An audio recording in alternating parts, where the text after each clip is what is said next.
Fa Dreams Media timakunyadirani kwambiri chifukwa munapanga chisankho chotsatira ife kuti tizikupatsirani zonse zomwe zikuchitika m'dziko muno.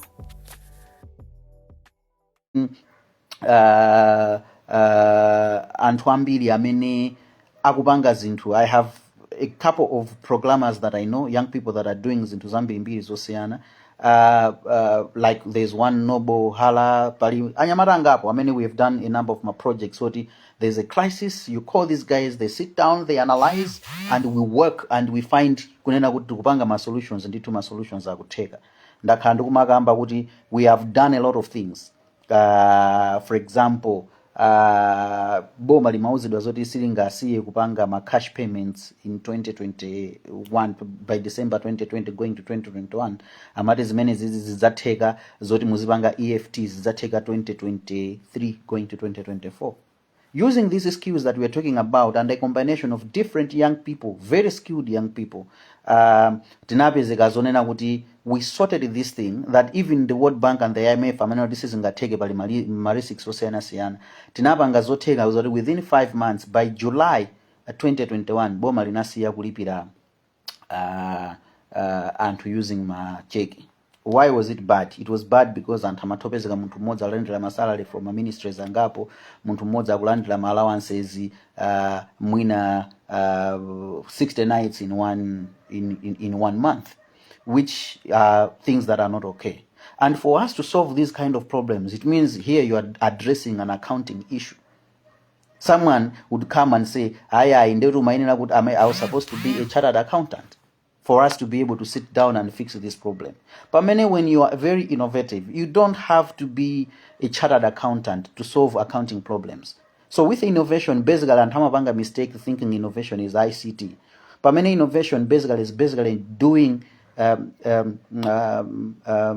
something new in a different way. And is easy to kumagamba zama bureaucracies, ma resistance to kumazonazi. The development of innovation timanena kuti, if you go to work and you don't find resistance, it means because a sign that you're bringing something new, people are going to resist. It's like telling someone that stays ku Namiwawa or Sunnyside to say usamuke ugakhale kwakuti.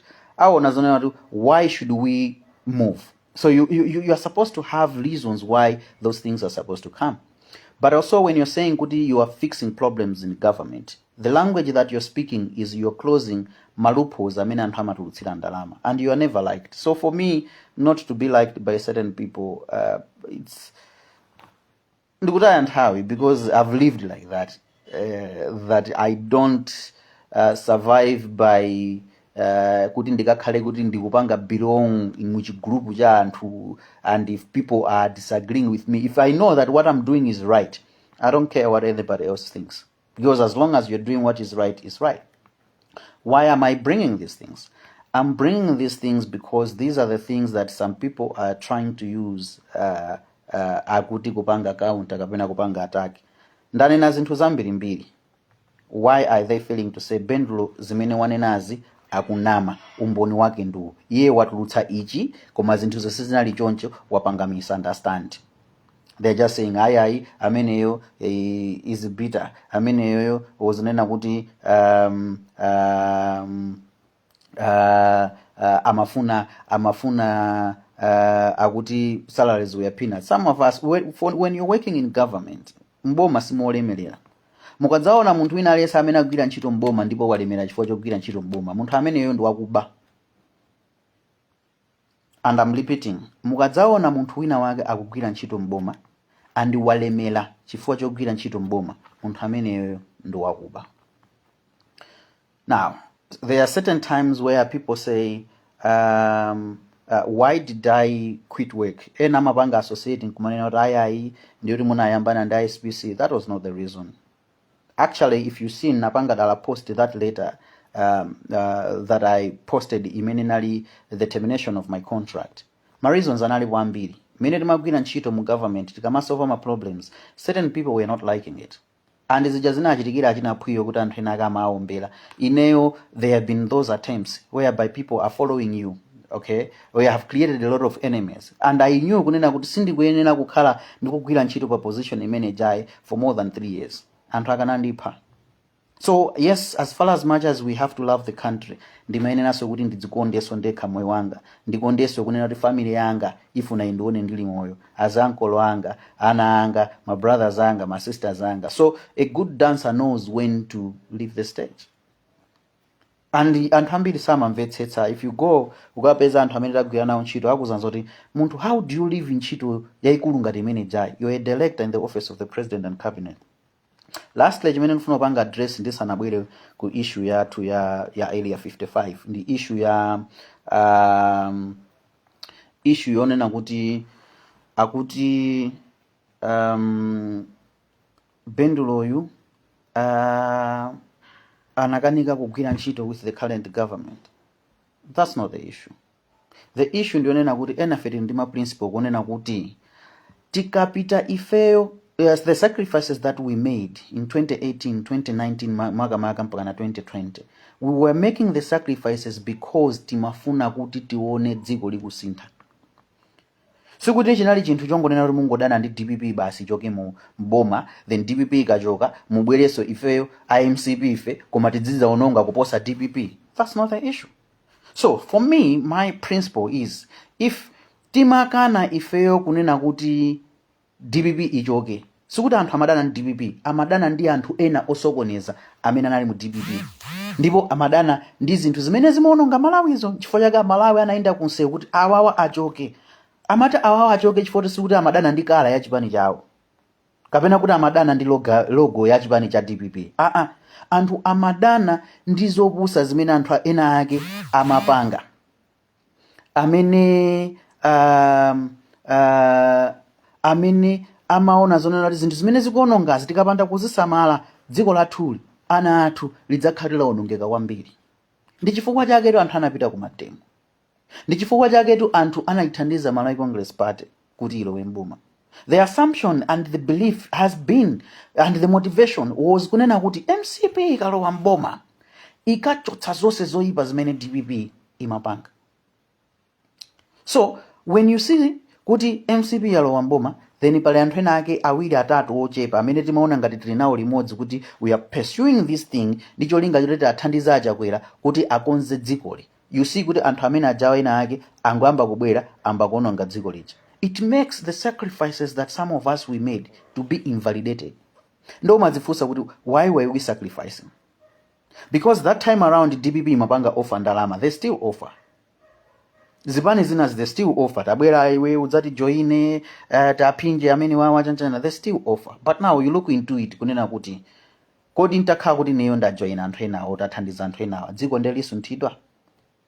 So to us amene tinayika ma sacrifices akulu, the only compensation is when we see the main reason and goal imene tinapangira sacrifice ndicho chikuchikitika. So when you see the president is going akapanga strike ma agreements ndi ma countries ena kunena kuti tipange, for example, G2G kind of arrangement where mafuta akhale openzeka, akhale opezekeratu, akhale ochipa, we celebrate because that's one of the reasons why we were doing the sacrifices that we were doing. Then when we see someone akupita ano kumene kujaku akaikapo akaipa madobadoba, ndicho linga chonena kuti madobadoba amenewo alowetsepo zawo, then iwo apezepo china chake chopeza pathupi lawo pamoyo pawo, then ifeyo sitingasangalale nazo zimenezozo. Ndokakhala kuti sunasangalale nazo, anthu amene akupanga zakubacha ena amadzafuna anamizira kuti iwo ndi chipani. Itu Malawi Congress Party sinatumeko munthu kuti pita ukabe. Malawi Congress Party sinanyamukeko nkupita kuti iwe chifukwa chakuti ndiwe SPC lero panga zononga dziko. Sizili choncho. So when we stand against the people who are destroying this country, sikuti tikulimbana ndi boma, sitikulimbana ndi boma. Tikulimbana ndi anthu mubomamo amene akuononga zinthu. So ineyo, when you look at me, I'm just one person, but anthu ambiri ena amakhala ali ndi mantha chifukwa chokuti, like for example the case tikukamba ya Colin Zamba ndi munthu ali ndi mphamvu. Of course mphamvu zake ndi mphamvu zimene zinabwera chifukwa cha position imene ali appointed, but we have to understand that there are people that are powerful because of appointed positions, then there are those that are powerful because of the influence that they have in the community. Now, some of us, our influence was not coming in for the director. Aye. So ma issues onena kuti wina wake angabwere ndikumadzati opseza ndikumaopsezana inetu nasalenda kale. Even if I'm to die today because I'm telling the truth, then I have to die. Even if somebody is going to hate me today because I'm telling the truth, then I'll die a happy man. I'll leave a legacy. And what kind of legacy do you want to leave to your country? What kind of legacy do you want to leave to your children? So, nkhani imene tikukamba pano ndionena kuti tizilikonda dziko lathu. Tisamasekelere munthu wina wake akakhala kuti munthu mmodzi akupanga zinthu zoti zikumuthandiza iyeyo ndiye tiziopa zonena kuti iyeyo chifukwa choti afuna zonena kuti aononge zinthu. Ayi. So tipanga understand nkhani iyi ndayiyankhula sindidzayiyankhulanso. Ntchito ndinasiya chifukwa cha reasons amene ndinali nawo osiyanasiyana, and part of it the work that I was working yomakonza ma problems ni ma challenges inali yonena kuti inalinso ndi chiopsezo pamoyo panga. Aside of that, enafe ntchito sitimagwira chifukwa ati ufuna kungopeza ntchito zilandira salary. No, because as I said, I'm coming from a background imene I've been doing business for some time. So I think nkhani imene ndayipanga respond ndayankha kukhotiso ina abwera mpaka na wina atandifunsa anamwa nazo anamwitsa nazo madzi kunena kuti iye ayi. It's the skills. Tikamapita kunjaku kuma US ku UK right now, olo uli ndi degree yako ya kumalawi kunoku ukapita kumene kujako umakapezeka zonena kuti chimene chimakakupangitsa for you to survive ndi ma skills amene uli nawo. Ngati unapita ku school uli ndi PhD, koma PhD chakocho upanga nazo zinthu zombwambwana kuposa munthu wa standard 6, then why should we go and have a PhD? If anthu a PhD apanga zombwambwana ngati zimene apanga koleni zambazo. Okay. Now, kunali nkhani ya Area 55 imene ndi Magwero Industrial Park. Nkhani imene ndinayikamba in summary. It was not as detailed as it was supposed to be, and anthu ena anapeza zonena kuti anthu ena anapeza zonena kuti amafuna atengere advantage kuti uyuyu sakuzimvetsetsa sadziwa zoti za investment zimayenda bwanji ndi ndikubwereraso. Department of Innovation ntchito yathu timapita in different ministries, departments and agencies, including my institutions or my state legal operations, kumakaona kuti mavuto amene ali nawo ndi otani. What are the technical challenges that they are having? How can we be able to solve them?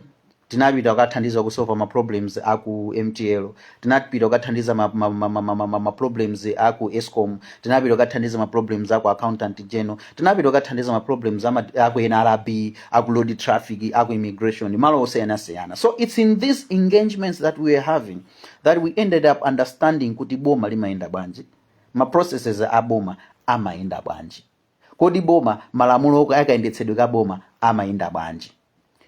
So now, issue ya kalata, ndinaika kalata, enano you can go back and see pa Facebook page panga, ndinaika the letter where Madam Colin Zamba, it was dated on 20th May 2024, where Madam Colin Zamba anapanga direct MITC kaiwo mphamvu zimenezo amazitengera kuti akuti ipeleke malo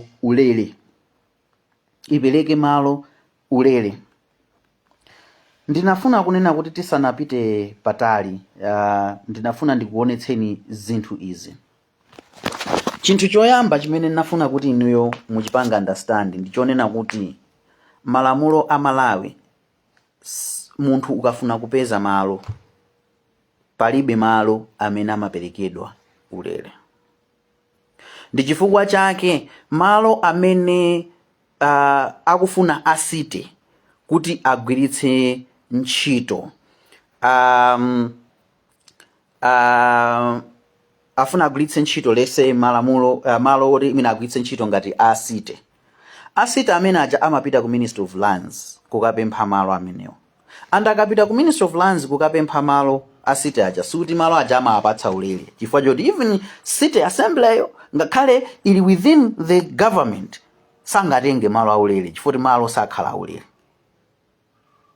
Okay, then tikapita kukayang'ananso kuti mene alili MITC amene amapanga za ma investments akafuna kuti iwo atenge pakhale pali malo kuti pali investor amene afuna kuti abwere investoryo kuti adzapange invest china chake, MITC ja nayonso malo aja ku Ministry of Lands simakatenga ulere, imakapereka ndalama.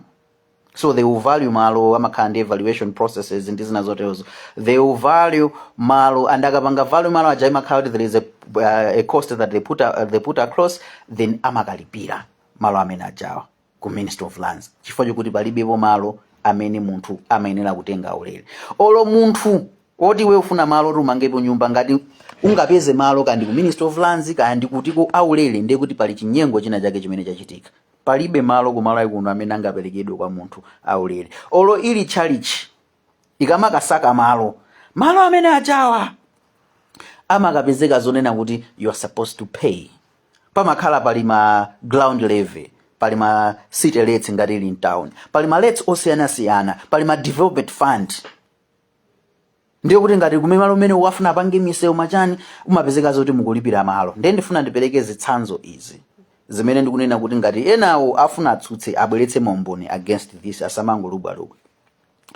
In chaka cha 2023 Malawi Housing inapeza malo ku area, Malawi Housing inapeza malo ku area 43 and malo amene wawa atapeza housing aja chifukwa housing amamanga manyumba baja then ndikumapezeka zoti pena amakulitsa malo amene watapeza anakalipira ku Ministry of Lands. Atalipira ku Ministry of Lands, they were valuing this malo I think anali ma 20 by 30 plots and anthu amapezeka zoti at the end of the day akalipira development fund yolipira kuboma chani, it was going to somewhere around 27 million kwacha.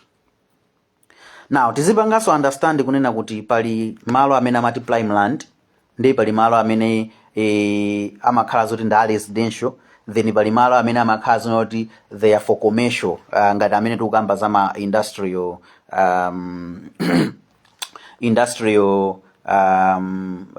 site zimene tikukamba papazi. So tifuna tikambe zonena kuti ndikambeso za malo ena amene anapezeka zonena kuti analipiridwa. Kubalaka kuli Chinese amene ndi investor amene anabwera ku Malawi kunoko and is building one of the biggest factories opanga cement. Ndi malo amene ali pa area imene is 80 hectares. And munthu amene yuyu Chinese amene yuyu anapitaso ku MITC anapanga ma process ose amene amapangira and munthu amene yuyu anapereka ndrama yokwana 150 million kwacha. So what we simply saying is malo aja akapangidwa evaluate pamakhala pali chance malingana ndi investment imene ikuyikidwa yonena kuti ukhozo kapanga negotiate kuti price maikaji ndikubweretsa zakuti ndibweretsa zakuti I think ma compensations ndipanga ndekha kuti simungatitsitsileko ndiye amatha kutsitsa koma osati kuti malo angapite ulereya. Chimenecho ndimafuna tipange establish ndikhazikikepo. So uyuyu China wakubalakayo anapereka 150 million kwacha. Komanso anapereka ma compensation kwa anthu ozungulira amene amasunthidwa kumalo amenewo ndrama yokwana yodutsa 600 million malai kwacha as a compensation. And munthu kakhala wapeza malo like pakati pa I've seen some friends amene anapeza malo osiyanasiyana mu area 46 mu area 12 mu kulanzi kuja mukapeza malo let's say plot ya 25 by 30 you pay around 160,000 kwacha ku Ministry of Lands imene mapita kuboma, then you pay somewhere around 9 million kwacha as a development fund, or 9 million plus as development fund. It depends ndi malo umene alili ndi ma developments amene afuna upanga, ndi kuti kandi kukabwera madzi kakukabwera magetsi kakukabwera chani, ndi mene ma processes iwa zimayendera munthu akakhala zonena kuti ndi investor akufuna kuti apeze malo. Now nkhani ya Magwero Industrial Park kapena kuti area 55, I really want to be very very quick. mmene inaendera ndiyonena kuti pali malo amene ndiokwana I think ndisanapite kumene koko ndifotokoze kuti kodi MITC ntchito yake imapanga chani. So MITC ndimene mayang'ana zawa ma investors amene amabwera kuti ife ma investor tifuna tibwere ku Malawi tibweretse zakuti iwo amayang'ana ndi amene anthu amapita okatenga ngoma forms amapatsa ma guidance zikakhala nkhani zofuna malo. Iyi MITC ndimene makapeza malo, ikapeza malo muja imalipira like yamagwero ndi anapeza malo analipira. So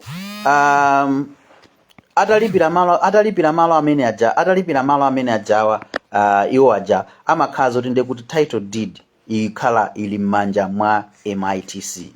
So nzazoti ngati pakubwera investor wina aliyense amene afuna kupanga invest, iwo aja ndi amene amapanga sublease malo aja, and this sublease imene amapereka is supposed to also follow malamulo says the sublease you can do to a maximum of 50 years, and ikakwana 50 years imeneyi mumatha kukaipanga renew kuti ikapitilire. So it's basically a maximum of 50 years. It could be 20 years, could be 30 years, but it's a maximum of 50 years according to malamulo mene zinthu zizimakhalira. China chimene mafuna timvetsetsane ndi chimenecho. Chinanso chimene timafuna timvetsetsane ndi chonena kuti boma likamagwira ntchito ngati tinene kuti thupi la munthu. Thupi la munthu limene lili lonena kuti maso ali ndi ntchito yake, manja ali ndi ntchito yake, mutu uli ndi ntchito yake, miyendo ili ndi ntchito yake, ndi chimodzimodzinso ndi boma. So tikaona mene alili ma ministries, pa ministry level pamakhala pali minister as munthu wamkulu kwambiri pa ministry to make my decisions. Then from there pali PS amene amakhala is a technical person amene amayang'ana all the technicalities that are coming and they also make my decisions. Okay. So then within these ministries pali ministries ena amene lili ngati Ministry of Trade, imene under the Ministry of Trade kuli ma institutions ena ngati Competition and Fair Trading, kuli ma institutions ngati awa MITC awa, kuli ma institutions angapo ndithu osiyana. Now when you look into this you would see kunena kuti ngati pali ma institutions amene ali under Ministry of Trade, for example ngati mene lili MITC imayenera ipange report ili ndili ma reporting channel ake awiri. Koyamba ndiye kuti you have got the executive imene mapanga report ku board. Ku board kumene kunku ndiye kuti amatenga zinthu kumapititsa ku board, the board is going to make my decisions and it's the board imene imayiuza no executive pangani zakuti mene imayendera corporate governance. But also because this is a statutory corporation, it also reports to the comptroller of the statutory corporation. It doesn't report directly to the office of the president and cabinet. Again, it also reports directly to the ministry, the line ministry. In this case, it means mainly Ministry of Trade. So mugayona Ministry of Trade imene ndio kuli APS. APS amene amapanga so ma directives ndi ma directions kumayuza kuti MITC mutapanga zotani. So there is this chain of command. There is no way mungabeze minister wa agriculture akapanga command wa Ministry of Trade kapena kwa MITC kuti pangane zakuti, because the chain of command ndiyo siyana. Now when we look into these kind of things you also see kunena kuti as I said kuti pali reporting channel osiyana, pali also the chain of command yosiyana, komanso mene zinthu ziyenera zichitike pali malamulo ake mene zinthu zimayenera. Simungapeze munthu akuchoka ku ministry kwina akapereka ma directive kumene sili jurisdiction yake.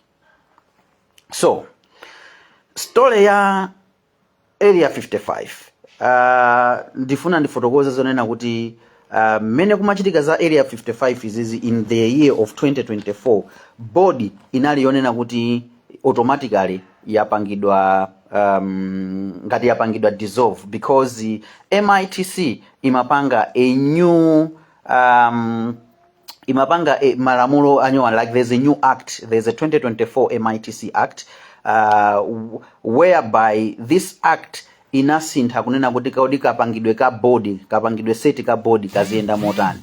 So this board, sopano, according to the act ya 2024, ma members a body kumakhala aikama, a sporters association, bankers association, marketers association, and then people from the ministries. And anthu amene amachoka kuchoka ku ministry kumene kuku kumachoka Ministry of Trade, Ministry of Lands, Ministry of Foreign Affairs, and Ministry of Finance, as well as the Comptroller of Satellite Operations. These are the ones amene akupanga constitute this new board imene tikutani, imene tikunena imene.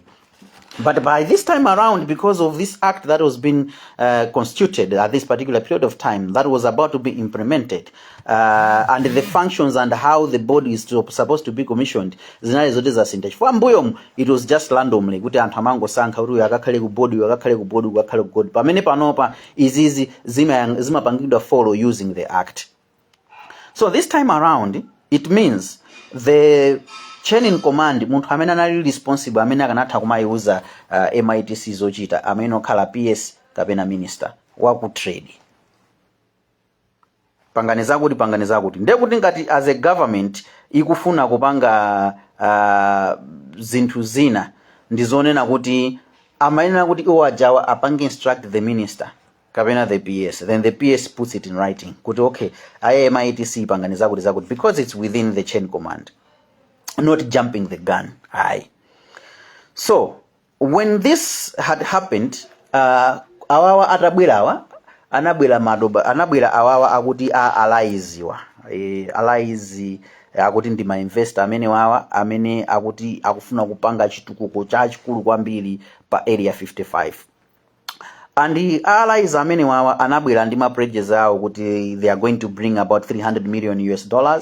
And these are the things that we are claiming, and they said they were going to bring this money mudziko lino la Malawi as soon as possible so that they start doing investing, and that was around somewhere May in 2024, and they said they are going to do immediately.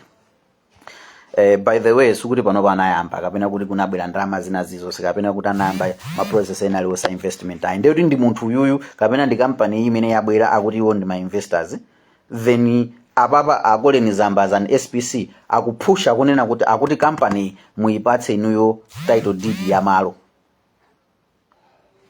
Title deed ya malo imeneyo muipatse at no cost.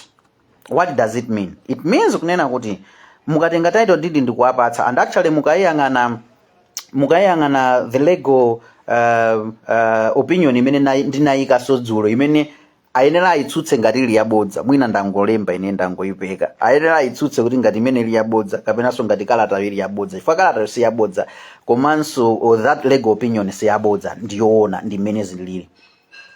So it said kunena kuti awawa akapatenga malo awawa ndikuwapatsa ndi title deed ikhala anapanga create a special purpose vehicle. So this special purpose vehicle ndi imene kutchulidwa kuti Magwero Industrial Magwero Industrial Park. So the proposition was that awawa amene abwera ati ma investor awa akuti atenga 65% share ya this industrial park SPV, boma likhala ndi 35% share, koma pa 35 ipa sakuwerengera za malo. Ndi awawa akwe MITC amanena kuti iyayi pamene pandeti khati kulakwisa chifukwa ife apa pali 415 hectares, I think 417 hectares imene ife as MITC takalipira over 700 chakuti million ku Ministry of Lands. Komanso tikaiona 417 hectares imene tikaipanga divide ndi ma plot ngati ama 30 by 30, you are talking of 49,440 something plots. And tikaona ma 30 by 30 ma plot amene wawa tikaiwerengera value yake nali pa 68 million. Mukapanga ma division ano mupeza zonena kuti plot imodzi ya 30 by 30 it was being costing somewhere around 2,384,000 kwacha, which is ndekuti ka value kochipirapo as compared to zijandi manena kuti 25 by 30 you pay 160,000, then development fee mukapira 9 million. Ijandi makambaso zoti in 2023 ku area 43 ku Ministry of Malawi Housing anapeza malo and amagulitsa kwa anthu 27 million. Maplot yake ma size yake it's almost the same. So when you look into this, you also see the value imene inachitika imene amapanga value, they actually undervalued it because maybe atama MITC imayangana kuti price iyi ndi price imene lingati pa government price, government value, but they also look into the commercial because mukapita inuyo kuti mukapeze malo kwa amwenye mitengo yake ikhala yosiyana ndi imene boma lingakugulitsireni. So they compare that and come up with a fee imene ikhala ngati kuti ili chapakatikati. So madolo awawa ma experts awakwe MITC amene ali ma directors ndi CEO wao amene of course position yo panopa inasinthidwa according to the act now is a director general, ananena kuti iyayi ife timaona ngati kuti tipange chonchi bwanji malo watapange value mene anapangira value kale chonchi ife imene lilipo, then we should put it in writing mu contract imene tikusainirana kunena kuti boma la Malawi lapanga contribute about 72 million. Tingoti yapanga contribute about $68 million. Imene value imene inapangidwa calculate, which I'm calculating about 2 million times my plots over 49,000 something. So they said this is woneke in writing. Kunena kuti boma la Malawi lapanga contribute this. And this amount imene apangidwa contributing ikaoneke mu mgwirizano umene tikugwiriza nawo. Tikamati boma la Malawi likupeza 35%, likutenga 35% share, value yake ichokere kuizizi. ISPC yana tikuyamikeni komanso kuthokozani popanga chisankho chokhala pamenepa kumvetsera komanso kuonera zomwe takubweretserani. Chomwe tingakupempheni choti ngati muli alendo pamudzi pano tapangani subscribe, chifukwa mukatero inu ndife tidzendera limodzi kuyambira lero mpaka na masiku omwe akubwera kusogoloko. Timabweratu ndi nkhani zochokera ngodya zonse zinayi za mdziko lino, kotero kuti inu simukuyenera kuti mukhale kunja kwa nkhani zimenezi. Tapangani subscribe, like, comment komanso share kuti tikhale limodzi mu ulendo umenewu.